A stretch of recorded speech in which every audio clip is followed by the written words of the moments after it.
everybody, and welcome back. This week, I wanted to have a little bit of a discussion about inspiration. You know that feeling when you open up your sketchbook and you feel like your brain's about to explode because it's so full of ideas? You just can't wait to get that pencil and put them all down. But if you're anything like me, it usually strikes when you're not around your sketchbook or when you're too busy and you don't have time to draw. The cruel irony. Because when you do get home that night after feeling inspired and your sketchbook's right there, often you don't end up picking it up. We've all been there. You know the excuses. It's too late now. I'm just feeling tired. It was a stressful day. I've got to walk the dog. I've got to cook dinner. I've got to do the laundry. Blah, blah, blah. All the same excuses end up clouding our minds. And all of those awesome ideas that we just couldn't wait to get into our sketchbooks end up retreating somewhere back into the depths of our mind and are forgotten. Perhaps some particularly good ideas may stick around somewhere, some vague idea. You might even jot them down or do a really small thumbnail sketch to remind yourself.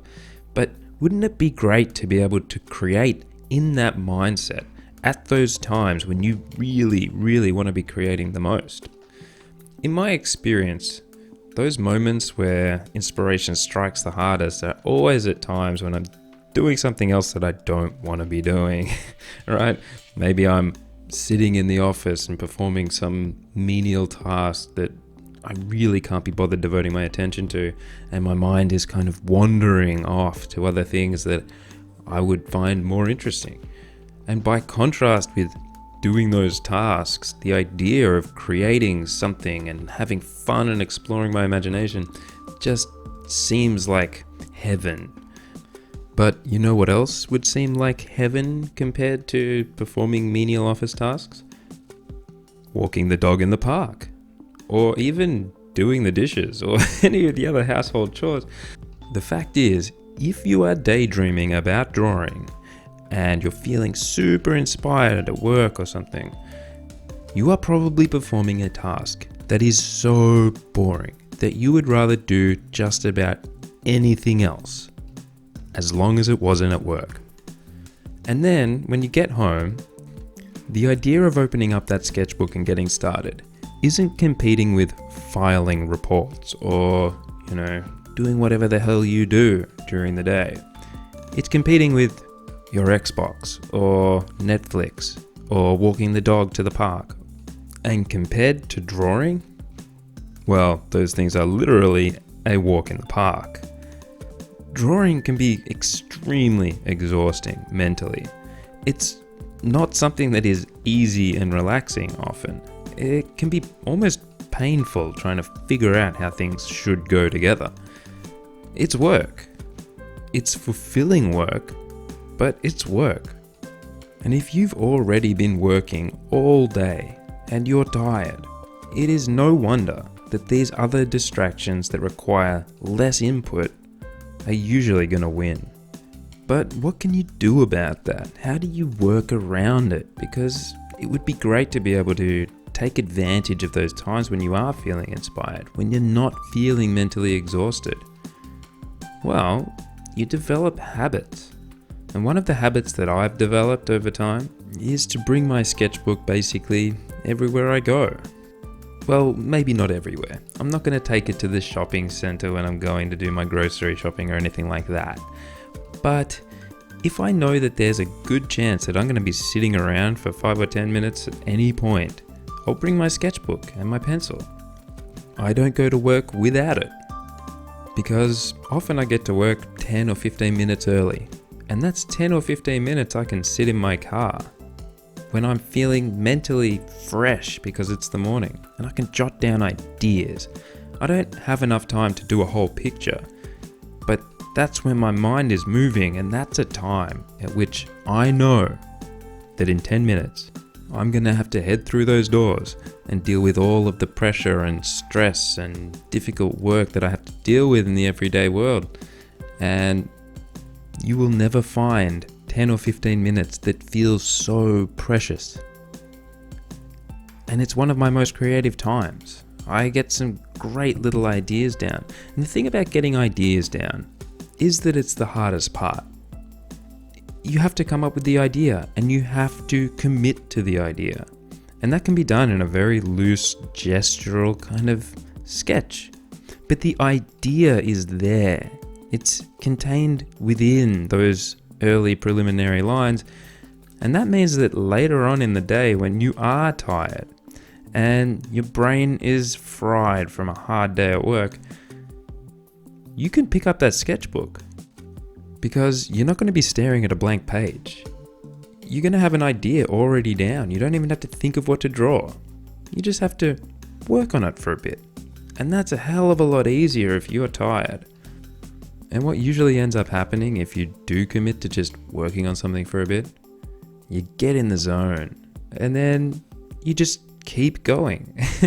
It becomes a relaxing, fun thing to do, and you can really get a lot of work done that way. Because you see, feeling inspired isn't some sort of mystical experience that allows you to be a font of creativity. I really do think it's just a feeling that comes when certain conditions are met.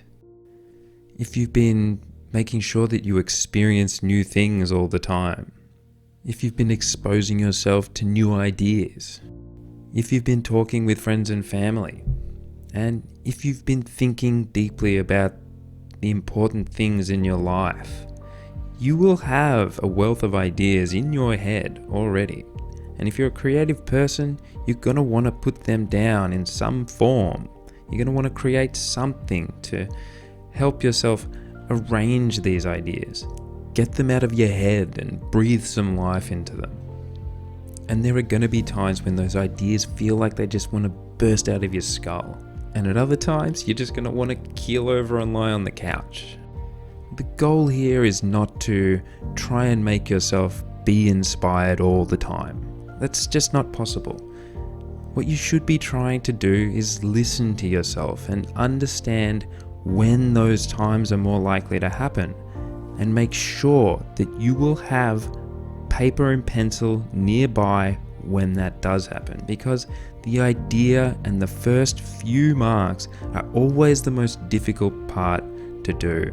And if you can get those things done when you do feel inspired, even if it's just a 30-second sketch on a piece of scrap paper, that's half the battle. Getting that idea, getting something down. It doesn't seem like it should be the hardest part.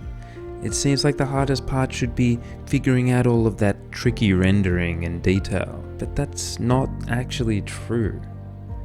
I mean, think about it. When you're committing an idea to paper, you have literally narrowed down a concept from an infinite number of possibilities. It's not easy to do. Just think about how hard it is to decide what to watch when you're looking at a Netflix feed. It can be paralyzing having so many options. How do we ever decide what to draw? If you're mentally exhausted, you're never going to decide on anything. And if you do, it's probably going to be the same thing that you always draw when you're tired. That thing that feels safe, that thing that seems easy. But when you're inspired, the ideas are always bigger, more vivid, more interesting. But you're not always going to be able to create in that headspace. So take advantage of your inspiration. Use it to generate ideas. Make a list of things you want to draw so that when you're not feeling inspired, you have something to go off. That way, the hardest step is already done. I'd like to thank you all for watching. If you liked the video, drop a comment down below, hit that like button, and consider subscribing to the channel. Until next time, I'll see you later.